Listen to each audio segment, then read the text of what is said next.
Vocabulary is something which plays a significant role when either you are going to give your speaking IELTS test or you are going to a writing test. Even though when students do not aware about the basic vocabulary stuff, then even though they face trouble in the reading section. So if you do not want to face any kind of trouble in either any section basically, then I would refer you, I would suggest you to watch this video till the end, or make yourself skillful or good enough in the vocabulary section so that you will not face any kind of trouble. Hey everyone, how are you all? I hope you all are super good and I'm excited to see you again. Now today's video is basically going to be about the vocabulary, as you have seen the introduction, but the aim of this video is basically to let you aware about the basic vocabulary stuff. I would say this can be basic for the one who is aware about these words, but I am sure that maybe not the all words, but there will be one or two words surely for you which you are not going to be aware of. So I would love to tell you these words because these are really popular among the students or among those who are writing the sections. So if you use these vocabularies, then it will look little nice in your writing section. But if you want a video for the writing section vocabulary basically, which helps to improve your BAM score, so let me know, I will help you with that. Because there are some specific vocabularies, if students use those vocabularies in their writing section, that really helps them a lot. So if you do want the same, just tell me, I will let you. It can be possible that you know these vocabularies which I'm going to tell you about, but the main aim of this video is just to let you aware about the words again. Because students are already know what the meaning of the word, what the meaning of this word or that word, but are they using those words? So no, a big no. Because me as well, when I was preparing for IELTS, I know many words we already aware of. Some English words we have heard them or in the series or a movie or somewhere else, but still we are not using them. So the main motive of this video is to let you aware about the words so that you can use them again and can make your writing super nice, which looks basically nice.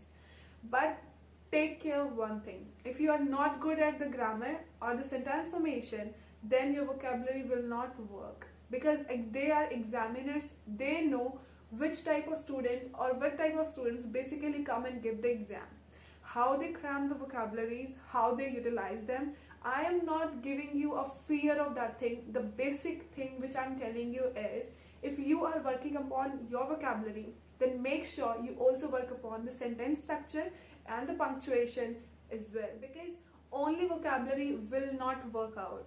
Okay, let me give you an example. If I use a marvelous vocabulary but the sentence is not correct, what you will say? I have crammed this word, or I just used this word somehow in my writing section. So ever, forever, do not try to just put the word inside the writing section or just fit it into somewhere, because you have to take care of the sentence as well, whether the sentence meaning is going with the word or not. Because sometimes this kind of situation happen that we know this word means this and it can fit over that place or that sentence, but it do not. So make sure whenever you use any vocabulary, you will search about it, you will let the word know, you will know about the word basically, where we can use this word, in which phases we can use this word, like in the phase of adjective, verb, noun and some other as well. So make sure you inquire about the word first and then you will utilize it, so that the words which are going to give the positive marks in your writing section will not let you down. I hope you got it what I mean. So now, with full strength and full enthusiasm, let's start the video. Before starting the video, let me tell you one more thing. Now onwards, I am going to take your test at the end of the video, so that let me know how much of you are practicing or how much of you are getting the words or the thing which I am trying to convey to you with the video. At the end of the video, or on the last of the video somewhere I'm going to take your test of 5-second test for each word. I will give you a word and you need to give or drop a message or a comment, we can say, with the sentence and a word, and I will give you 5 seconds for that to let you remember what it means. You are not allowed to just go back and see the video again or search somewhere else. Do it with full honesty. We are just checking whether you are aware of the word or not. I hope you guys will win in the quiz, and it will going to be fun. So let's get started. Now guys, the very first word is bajillion. Bajillion, the word, this is not a noun, this is not a verb, this is not adjective or something else. I would tell you the word is used for the number. Alright, something which is extremely large in number, we use the word bajillion. Bajillion is basically the word used for emphasis. I hope you know the word meaning of emphasis. If not, let me tell you. So emphasis means basically giving importance to something, or talking about the value of something, or we can say just giving stress over somewhere. Like, let me give an example. The people basically emphasis upon individuals' freedom. That means the people are basically focusing upon or giving value or giving importance to their freedom, right? So emphasis means just giving the significance to that thing. I hope you got it. Now let's come back to the word bajillion. Bajillion means just talking about something which is extremely large in amount, and when we're talking about that means that is important to us. Now let's see an example. I have still got a bajillion things to do. That means the sentence is saying that there are so many things, that means in a large number. There are so many things which I still need to do, that means they are pending. I am giving importance to my stuff which is pending yet, that means this. I hope you got it. Let me tell you one thing about this word. This word is informal. That means you cannot use this word in your writing task. Make sure whenever you see this word, you're just going to know the meaning of it, or you came to know a bit. I am just took into the list so that you will get aware about this, and this is a nice word, we can say. And bajillion, and now wait, you are get confused, or maybe you are questioning why I'm using this word if you can't use it in your writing section. But you can use this word in your speaking section, or maybe you will hear it in your listening, or maybe you will just read it in your reading section somehow. It can be possible guys, but yet or still now or till now it is in informal form. So don't use it in your writing task. It can lose you basically. I hope you got it. Now let's move to the next word. Let's see one more example of bajillion. As I told you, bajillions means a number of, a large number of. That means unspecified how many numbers, right? So let's see one more example. Nowadays there are bajillions of TV shows. Now here you can see TV shows. The word TV show, I use the word bajillion for.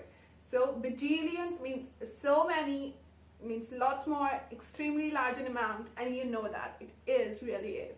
So in your speaking section, if let's say examiner asks you like which TV show you like to see, then you can say there are bajillions of shows which comes on TV, but I would really recommend this one because I hope you got it. I use the rule, so don't forget you to use it. Now the next word is, basically it is not a word, it is a kind of phrase which students usually use in their writing section. I really don't know about the students, but I'll say I used it personally in my writing task, and that is to cap it all. To cap it all is a phrase of cap, and we use this phrase basically at the time when we are talking about so many unfortunate incidents, and when we want to sum up all these and want to talk about the one, then we use the word to cap it all. Like you can see by the example. Let's talk the example. She was on edge, her nerves taut, and to cap it all, she could feel the beginnings of a headache. Now here, the person who is telling about her, he said she was on the edge, means the first problem was she was on the edge. First, unfortunate we can say. Second, her nerves taut. Third, In the third they want to say, now to sum up all, like all this is already too much. Now at the end she could feel the beginning of a headache, means after all this trouble now the headache also starts to happen, like that. So this is really a nice phrase we can say, or we say basically. So you can use it. Now where you can use it, you can use it in your writing task as well. So it is really a nice word. So it means it is a formal word. You can either use it in your speaking or you can use it in your writing task. Both are fine, no problem with that. Basically I would say where you will use the word to capital or the phrase. Here I used this phrase at the end, or we can say in the conclusion, where usually students use in conclusion. Now there's a tip for the journal students. Journal students usually write those words which are for the academics or like that. Okay, just tell me one thing.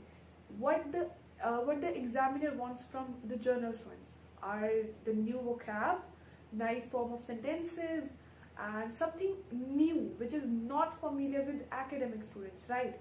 If the academic students write or the sentence or just initiate their paragraphs like to begin with, or end up their conclusion, or start writing their conclusion with in conclusion, and the same thing is doing or the same stuff is wrought by a journal student. So what is the difference between both?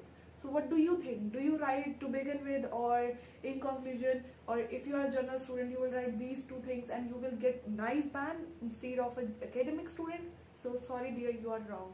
If you want a nice band score, so you should improve your vocabulary, your phrases, your words, everything.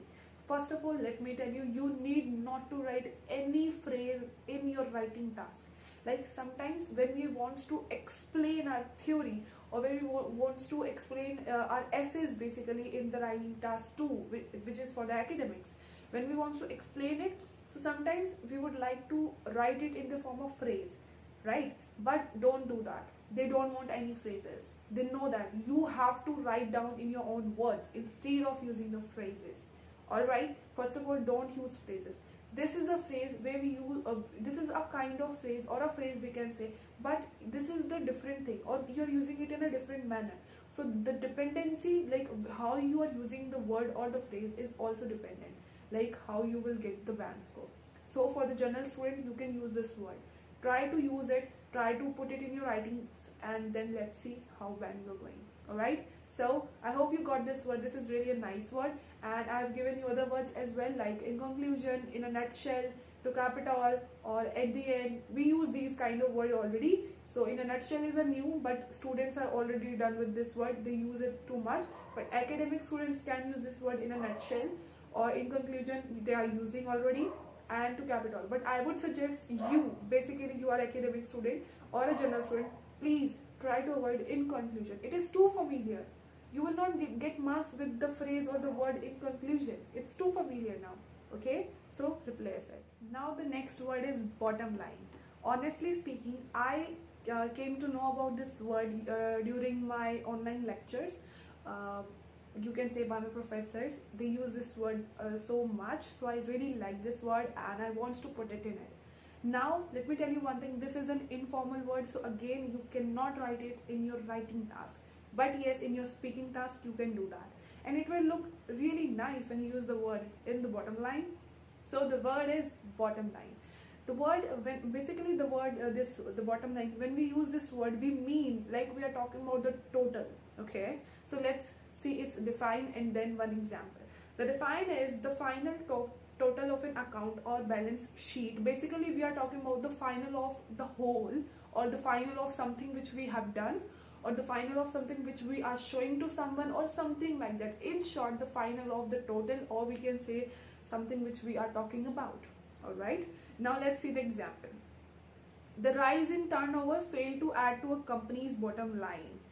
The another one, which is the easiest one, the bottom line is I am still married to Danny. So in short, she is talking about that. In short, like after a long discussion, you can say, and the bottom line, like we can say, let me give you a brief one. Okay, let's see, two people are conversating and they are having a debate with each other, and they are trying to convince each other with their views. and the one say the bottom line is I want to be with my view. That's simple. Means the total which is going to be or which happened right now, I want to be with the bottom line or the thing which I said at the end. That's it. I hope you like this word. If you do, like the video guys.